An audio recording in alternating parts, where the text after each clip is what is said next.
अस्सलामुअलैकुम एवरीवन।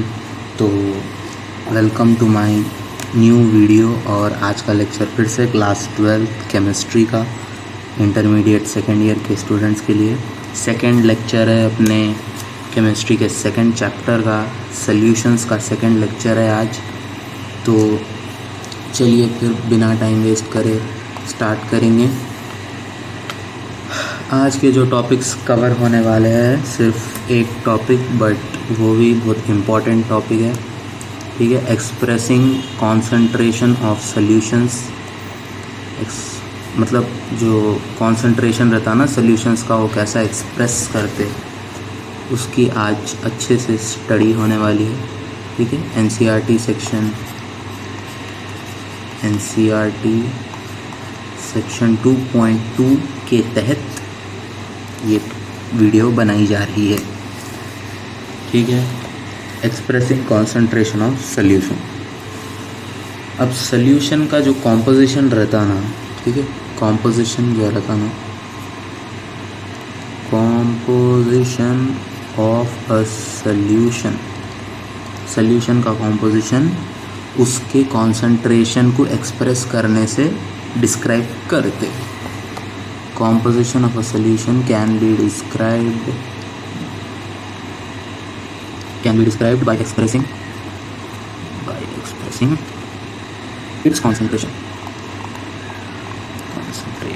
ठीक है, ऑलराइट।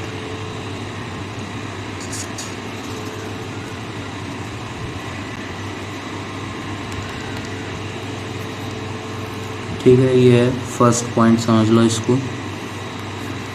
नीड क्या है कॉन्सेंट्रेशन की वो मालूम हो जाता है यहाँ से। ओके, क्यों होना? क्योंकि कॉम्पोजिशन निकालना है सॉल्यूशन का, उसको डिस्क्राइब करना है, तो कॉन्सेंट्रेशन को एक्सप्रेस करना उसके लिए ज़रूरी है। ओके, तो उसको क्वालिटेटिवली भी एक्सप्रेस कर सकते हैं, ओके, और क्वांटिटेटिवली भी एक्सप्रेस कर सकते हैं।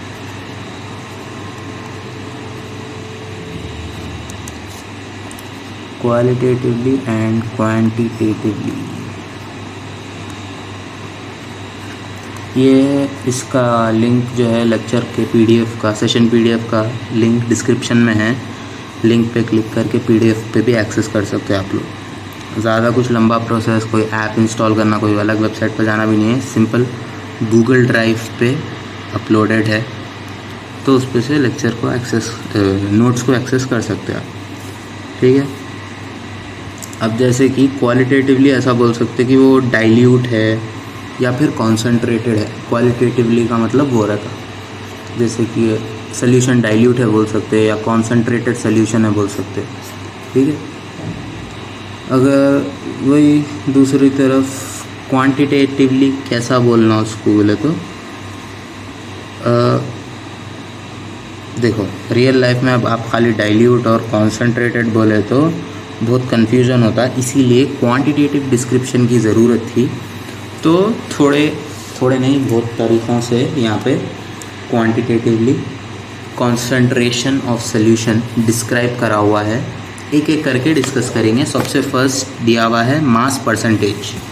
ठीक है, मास परसेंटेज सबसे पहले डिस्कस कर लेंगे। नंबर 1 क्वांटिटेटिव है। ये पूरे अपन जो डिस्कस कर रहे हैं ये पूरे क्वांटिटेटिव है।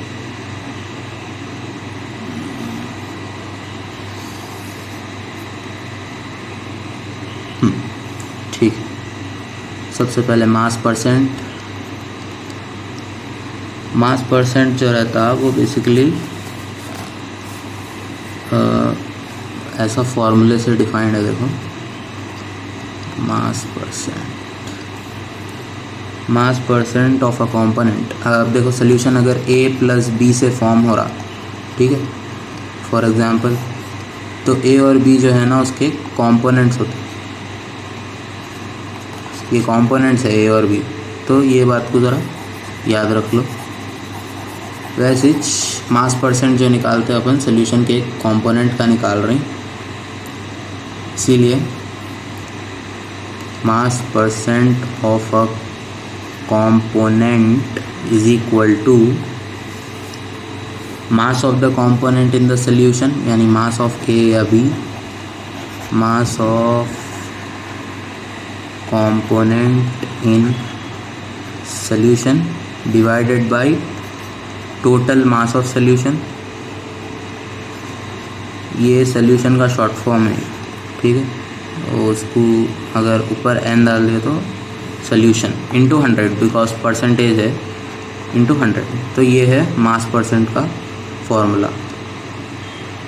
ओके, इसको याद रख लो। इसके ऊपर प्रॉब्लम्स आते हैं, मतलब डायरेक्टली अगर नहीं भी आए प्रॉब्लम्स आपको मास परसेंट पे, तो कोई प्रॉब्लम में कोई दूसरी क्वांटिटी भी अगर उन्हें पूछा तो वो मास परसेंट से रिलेटेड रहती, मतलब कि उसके लिए मास परसेंट निकाल के फिर वो क्वांटिटी को निकाल सकते हैं। बहरहाल मास परसेंट का यूज़ तो रहता है अक्सर प्रॉब्लम्स में।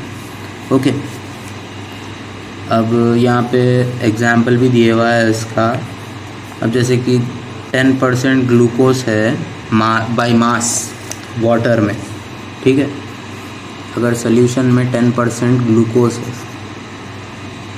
तो मतलब क्या रहता बोले तो 10 ग्राम ग्लूकोज जो रहता ना वो डिज़ोल्व हुए भी है, dissolved in 90 gram of water. ऐसा भी बोल सकते हो इसको।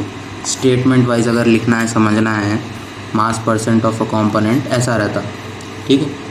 अगर 10% ग्लूकोज है बोले तो 90 ग्राम वाटर पे 10 ग्राम ग्लूकोज डिज़ोल्व हो। अब नेक्स्ट इसके बाद बात करेंगे वॉल्यूम परसेंटेज पे, ठीक है।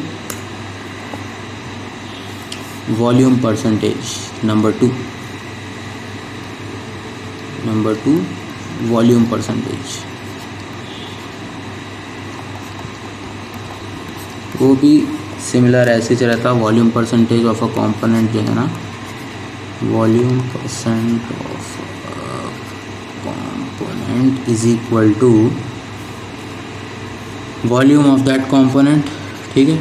Volume of component divided by component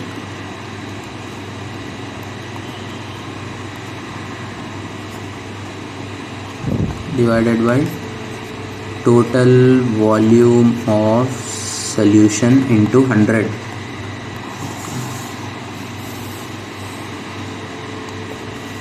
ठीक है, ये वॉल्यूम परसेंटेज का फॉर्मूला है। किसी कंपोनेंट का वॉल्यूम परसेंटेज निकालना है तो that is volume of that component, जो भी स्पेसिफिक वो कंपोनेंट है, divided by the total volume of the solution into 100। अब समझो इधर भी एक एग्जांपल है। 10% अगर इथेनॉल है, 10% इथेनॉल भी एक लिक्विड, मतलब लिक्विड रहता हो, ओके। वो 10% इथेनॉल इन वाटर है समझो, तो इसका क्या मतलब रहता, क्योंकि ये वॉल्यूम में है तो मतलब 10 लीटर इथेनॉल जो है ना, 10 लीटर इथेनॉल इज डिज़ोल्व्ड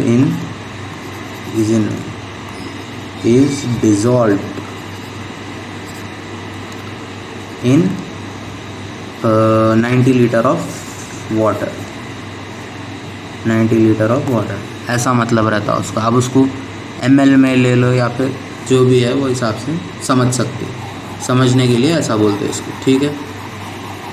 ऐसे समझ लेना। अब इसके बाद नेक्स्ट नंबर 3 पे है अपने पास मास वॉल्यूम परसेंटेज, ठीक है। मास बाय वॉल्यूम परसेंटेज, ये परसेंटेज का शॉर्ट फॉर्म है। मेरे कॉलेज में यूज़ होता था तो मैं लिख दिया, अगर नहीं समझ में आ रहा बोले तो मैं पूरा लिख देता हूँ परसेंटेज। अब इसको जो है ना मेडिसिन और फार्मेसी में ज़्यादा यूज़ करते हैं, तो वो हमारे BPC वाले देख लो भाई, मेडिसिन एंड फार्मेसी में मोस्टली यूज्ड है, मेडिसिन और फार्मेसी में मोस्टली यूज्ड है ये। और इसको जो है ना mass of solute dissolved in 100 ml of solution है ये बेसिकली। यहाँ पे इसका फॉर्मूला तो दिया हुआ नहीं है, सिर्फ इतना दिया हुआ है कि mass of solute in 100 ml of solution. Solution के 100 ml में कितना मास है सल्यूट का। तो बेसिकली इसका फॉर्मूला अगर निकला तो मास बाय वॉल्यूम परसेंटेज का जो फॉर्मूला आता वो ऐसा आता होगा अपना, जो सल्यूट का मास है, mass of solute divided by 100 ml of solution, मतलब टोटल वॉल्यूम ऑफ सोल्यूशन होगा। ठीक है, total volume of solution into 100 ऐसा।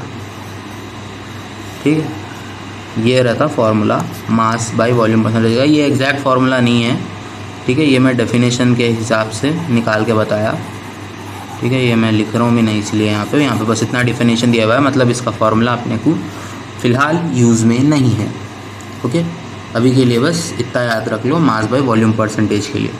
और फिर क्या है नंबर 4 पे, आपके पास नंबर 4 पे आता पार्ट्स पर मिलियन, ppm, यानी पार्ट पर मिलियन। तो नंबर 4 पे है अपना ppm, पार्ट पर मिलियन। इसका क्या रहता है देख लेंगे। ppm का फॉर्मूला यहाँ पे दिया हुआ है, ppm is equal to number of parts of component, number of parts of component divided by total number of parts of all components in the solution. Okay, total number of parts of all components, parts of all components in solution into 100। ठीक है, ये ppm है, ppm का formula. और अगर इसको और अच्छे से समझना है तो यहाँ पे एक एग्ज़ाम्पल के तौर पे दिया हुआ है कि कॉन्सेंट्रेशन को पार्ट्स पर मिलियन में मास टू मास या वॉल्यूम टू वॉल्यूम और मास टू वॉल्यूम में भी एक्सप्रेस कर सकते हैं। ओके, 1 लीटर सी वाटर है जिसका वेट 1030 ग्राम। ठीक है, 1 litre sea water which weighs 1030 grams, इसका वेट है सी वाटर का। ठीक है, तो वो सी वाटर जो है ना अबाउट 6 × 10⁻³ डिज़ोल्व ऑक्सीजन कंटेन करता। ठीक है, 6 × 10⁻³ gram of oxygen, dissolved oxygen. Okay, ऐसे स्मॉल कॉन्सेंट्रेशन को जो है ना ऐसा भी एक्सप्रेस कर सकते कि 5.8 ग्राम पर 10⁻6 ग्राम्स। ठीक है, 10⁻6 ग्राम्स या फिर 5.8 पार्ट पर मिलियन। वही बात हुई ना, क्योंकि देखो 10⁻6 इज मिलियन, 1 मिलियन मीन्स 10⁻6। ठीक है, तो अब से 1 मिलियन में कितने ज़ीरो ज़रूरत है बोला था आपको, आंसर मालूम है। क्या है आंसर कमेंट्स में बता दो। Of sea water 5.8 ppm of sea water होता है। Okay, of sea water, sea water 1 litre sea water है जिसमें 6 × 10⁻³ ग्राम ऑफ डिज़ोल्व्ड ऑक्सीजन है। उसको ऐसा भी लिख सकते हैं 5.8 gram oxygen ppm of sea water per million, part per million of sea water. Okay, अब कॉन्सेंट्रेशन पल्यूटेंट्स का और वो क्या एटमॉस्फेयर का जो है ना, एटमॉस्फेयर और वाटर में पल्यूटेंट्स का जो कॉन्सेंट्रेशन रहता है वो भी ppm से मेजर कर दो। अब बढ़ेंगे नेक्स्ट पे, इस पे तो बस ये समझने की बात थी।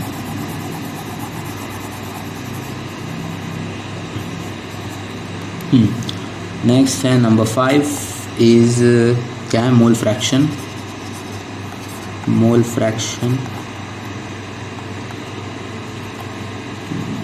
फ्रैक्शन पे बात कर लेते हैं। इसका देखो मोल फ्रैक्शन जो रहता है ना, बेसिकली उसका डेफिनेशन इज सिंपल है, मैं फॉर्मूले में बता देता हूँ। Number of moles of component divided by total number of moles of all component. ठीक है, देखो number of moles of component divided by total number of moles of all component, total number of moles of all components. ठीक है, इसको basically ऐसा समझ सकते कि मोल फ्रैक्शन को ए और बी अगर जो है रिएक्ट कर रहे हैं, सॉल्यूशन फॉर्म कर रहे हैं, ए और बी दो कंपोनेंट्स हैं, ओके। तो अगर आपको ए का मोल फ्रैक्शन निकालना है, ठीक है, मोल फ्रैक्शन का सिंबल ऐसा रहता, suffix A is equal to number of moles of A n A divided by total number of moles, मतलब एन ए प्लस, एक मिनट ये नहीं दिख रहा ना कैमरे में, एक मिनट इसका कलर थोड़ा डार्क कर देना, n A plus N B, ये तो दिख रहा नहीं, ये भी नहीं दिख रहा।